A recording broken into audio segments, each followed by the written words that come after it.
ইয়া আল্লাহ আমাদের এই দেশকে তুমি হেফাজত করো, আমিন।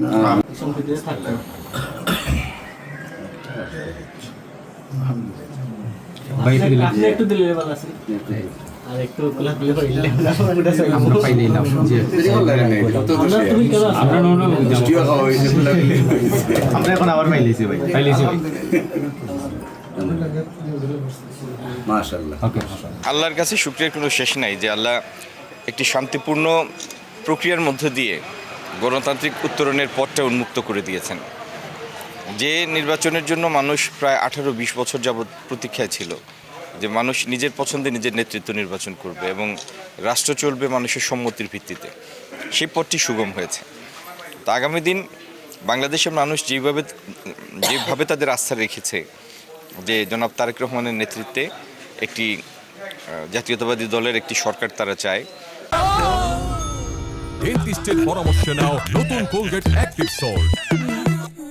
যেই সরকারটি মানুষের আস্থাকে ধারণ করে, বিশ্বাসকে ধারণ করে জবাবদিহিতার সংস্কৃতি প্রতিষ্ঠা করবে এই দেশটাকে আবার প্রাতিষ্ঠানিক ভিত্তির উপর দাঁড় করাবে, দেশে আর্থিক সুশাসন প্রতিষ্ঠা করবে, আইনের শাসন প্রতিষ্ঠা করবে এবং জবাবদিহিতার সংস্কৃতিটা পূর্ণমাত্রায় ফিরিয়ে নিয়ে আসবে।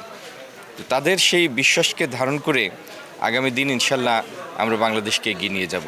এটি আমাদের আগামী দিনের চ্যালেঞ্জ এবং আগামী দিনের এটি আমাদের কর্মপরিকল্পনা। যিনি আমার সাথে প্রতিনিধিত্ব করেছেন, আপনি দেখেছেন তিনি খুবই আন্তরিকতার সাথে ফলাফলটাকে গ্রহণ করেছেন এবং আশ্বাস দিয়েছেন যে আমাদের প্রতিটা কাজে তিনি সহযোগিতা করবেন।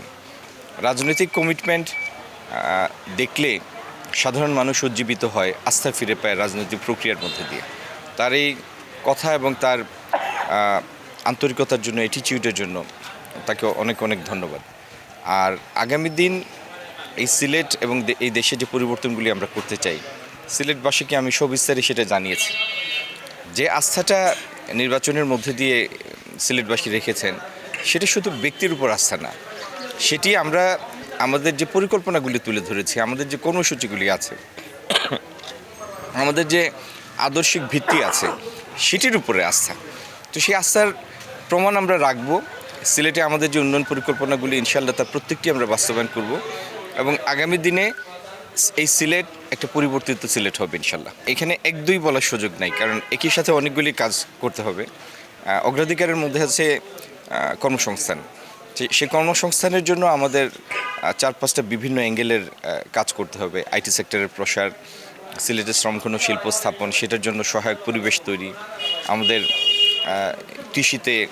কৃষির অবকাঠামো তৈরির জন্য শুকনো মৌসুমের সেচের সুযোগ তৈরি করা, অনলাইন গেমলিং, মাদক দূর করা, এই প্রত্যেকটা ক্ষেত্রেই আমরা সিমিলটেনিয়াসলি কাজগুলি শুরু করব। এমন না একটা করব আজকে আরেকটা শুরু করব 1 বছর পরে, তা না। এবং একটির কাজ অন্যটির জন্য একটা পথ উন্মুক্ত করে দেবে। তো প্রত্যেকটা কাজে এখানে অঙ্গাঙ্গিভাবে জড়িত। এখানে অনেকগুলি স্পোর্টস ফ্যাসিলিটি তৈরি করার ব্যাপার আছে। আমরা সবুজায়ন করতে চাই সিলেটে, তো প্রত্যেকটা ইনশাল্লাহ শুরু করব।